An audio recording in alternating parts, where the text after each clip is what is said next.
আগামী ২০২৬-২৭ অর্থ বছরের প্রস্তাবিত বাজেটে মোবাইল ফোনের সিম কার্ডের উপর বিদ্যমান ৩০০ টাকা কর সম্পূর্ণভাবে প্রত্যাহার করার প্রস্তাব রয়েছে। এতে সিম আরও কম দামে কেনা যাবে। বৃহস্পতিবার জাতীয় সংসদে নতুন অর্থ বছরের প্রস্তাবিত বাজেট পেশ করেন অর্থমন্ত্রী আমির খসরু মাহমুদ চৌধুরী। তিনি ৯,৩৮,০০০ কোটি টাকার বাজেট দেন।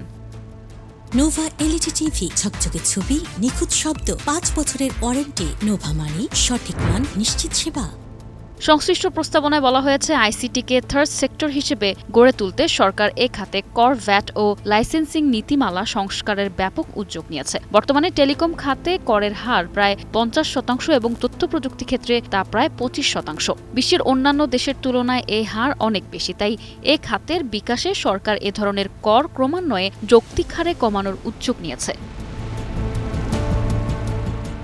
এর অংশ হিসেবে দেশের সাধারণ মানুষের কাছে মোবাইল সেবা আরও সহজলভ্য করার লক্ষ্যে প্রতিটি সিমের ওপর আরোপিত ৩০০ টাকা হারে কর সম্পূর্ণরূপে প্রত্যাহারের প্রস্তাব করা হয়েছে বাজেটে। এতে আগামী অর্থবছরে ১,২০০ কোটি টাকা রাজস্ব হারাবে সরকার। বাজেট বক্তব্যে এমনটি উল্লেখ করেছেন অর্থমন্ত্রী।